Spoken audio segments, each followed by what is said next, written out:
This job sucks. The system sucks. And I want to be thrown in jail for 24 hours so I can get some sleep. No, not the rantings and ravings of Michael Popok on the MeidasTouch network. That was attorney Julie Lee working for the Department of Justice in a courtroom in the United States, in Minneapolis, in response to Judge Blackwell asking Julie Lee why, in the 5 habeas corpus petition cases that I'm handling for migrants who are unconstitutionally spending their time in jail instead of out and about, why have there been so many violations of my orders? And this was Julie Lee's response. Not some random person on the street, a person who volunteered for the job, a person who used to work for ICE and decided to go to Minneapolis and help the Department of Justice. And then in tears during this court appearance, basically threw herself on the mercy of the court and asked to be thrown in jail so she could get some sleep. I'm Michael Popok. You're on MeidasTouch and Legal AF. Okay. A couple of days ago, I reported that the chief judge of all the federal courts in Minnesota, Judge Schultz, in an order, declared the following about the Trump administration. He said that in the month of January, that there have been 96 court orders in 74 different cases in Minnesota alone in the month of January 2026 alone. And he thinks that number is underreported. He said of those about 100 court orders violated, he believes that ICE has violated more court orders in January of 2026 than some federal agencies have violated in their entire existence. And he says it's going to stop now. ICE is not a law unto itself, Chief Judge Schultz wrote. ICE has every right to challenge its orders, but it has to follow its orders unless they're overturned or vacated. Which brings us forward a handful of days later to Julie Lee in court. Now, Julie Lee is not an assistant U.S. attorney. I guess she's been deputized to be such for now. She apparently, according to reporting on the ground in Minneapolis, worked in ICE as an attorney in immigration court. Okay. She decides, I guess, either compelled or she decides on her own to go help out the U.S. Attorney's Office in Minnesota. Why? Because there's only about 5 or 6 people left there. Most of the office and all of its leadership has walked out the door.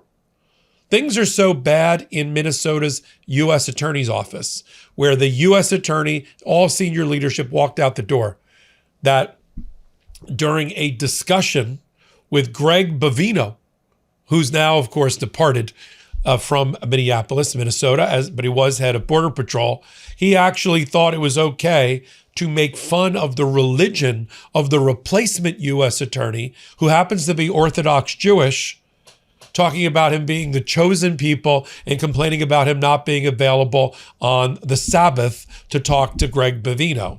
That's how morale's doing in that U.S. attorney's office that Julie Lee is working for. Now we fast forward to this beleaguered batch of lawyers trying to run around with putting their fingers in the dike if they can. And now you've got Julie Lee in court with Judge Blackwell. And Judge Blackwell has 5 cases out of the hundreds of what we call writ of habeas corpus. That's people who were languishing without due process in detention centers, ICE detention centers, trying to get before federal judges. And orders have been violated over and over and over again, which leads to this exchange as reported by local reporters.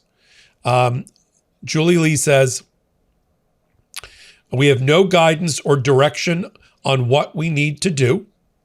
She says, this is to the federal judge. She says, the system sucks. This job sucks. I'm trying with every breath I have to get you what I need. She talks about the office being depleted. She talks about the fact that they're not getting any guidance. And of course, the judge fires back with his own expression of frustration that this is of your own making because of non-compliance with my orders. I mean, she's basically in tears. She admitted in court that it's been like pulling teeth to get ICE to comply with her court order, with the court orders, and has required nonstop work in an already depleted office. which is why she wants to be sent to federal detention center to sleep. Now, all jocularity aside, I feel for Julie Lee. I assume she didn't think that she was going to be doing immoral things and being an officer of the court, having to look a judge in the eye and say, we're violating orders because we don't have the manpower, we're running ragged, we don't have the people, and we don't have the institutional focus, and I can't get my client to abide by court orders. I doubt that's why she signed up for this gig. She worked in immigration court representing ICE. That's a thankless job to begin with. She decided to go from the frying pan into the fire and ends up before not an immigration court judge. See, where she was working, everybody worked for the Trump administration. Get it? In immigration judges, despite their name, are really just agents of the Trump administration, the Department of Justice. They work for the Department of Justice on the executive side.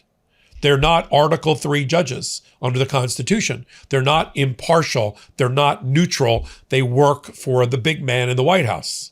She works for ICE, so she works for Trump. The judge works for Trump. Everybody works for Trump except for the lawyer and the poor migrant that's sitting in immigration court. That's the world she came out of. Now she's in the world of Article 3 judges, where she does not regularly practice. And I guess she's literally throwing herself on the mercy of the court. Hey everybody, Ben Meiselas here from the MeidasTouch Network. I wanted to let you know about my podcast partner, Michael Popok's new law firm.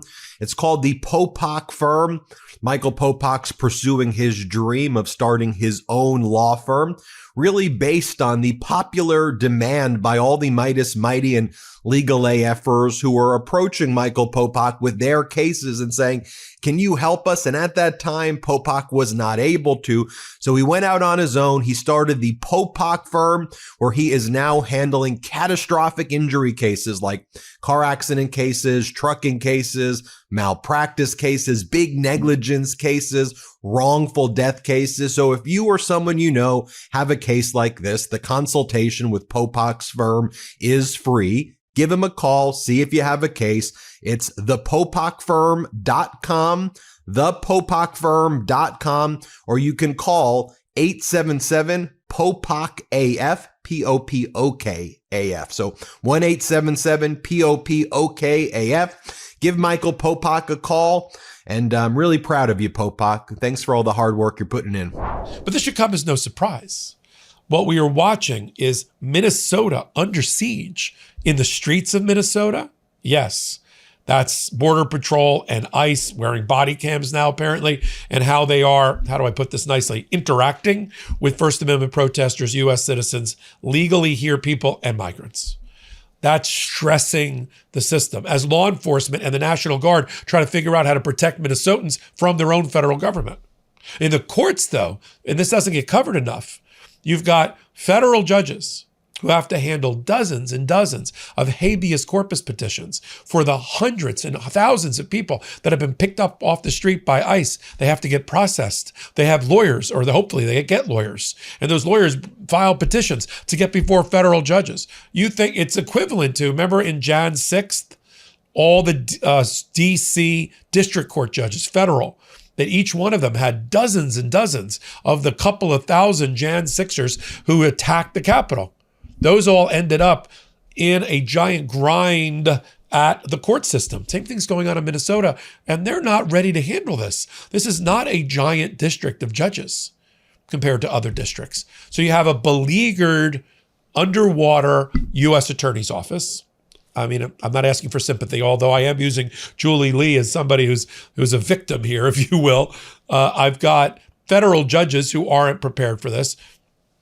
And it's all coming to a head. This is why Chief Judge Schultz wrote his extraordinary order just 4 days ago, in which he said, I'm going to start holding people in contempt. Here's what Judge Schultz said. He's the chief judge of the whole darn thing. He said, the court warns ICE that future noncompliance with court orders may result in future show cause orders requiring the personal appearance of Todd Lyons, the head of ICE, or other government officials. It's exactly what the Trump administration doesn't want to do.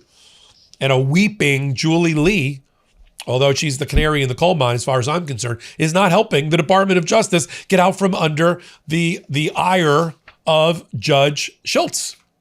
And And credit to Judge Blackwell. I mean, he's not going to pull out a giant tissue box.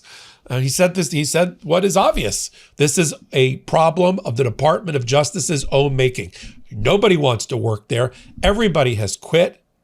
Maybe if they were properly investigating in collaboration with state officials, the summary execution of Renee Good and Alex Preddy, they're not the only ones. There's dozens and dozens and dozens and dozens of people who have been killed related to their interaction with ICE, whether in detention or on the streets. Since Donald Trump has started, 38 less people, and they're not all illegal migrants, child rapists, or human smugglers or drug dealers or narco terrorists, which is what they always want to tell you. And that's not the case at all.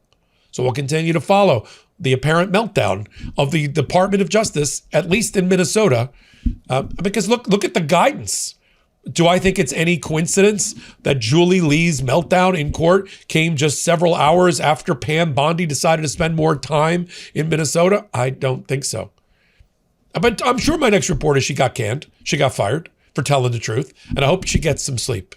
And Julie, when you get fired and you want to come on MeidasTouch and Legal AF, give us a call. We'll certainly platform you. So until our next report, I'm Michael Popok. Can't get your fill of Legal AF? Me neither. That's why we formed the Legal AF Substack.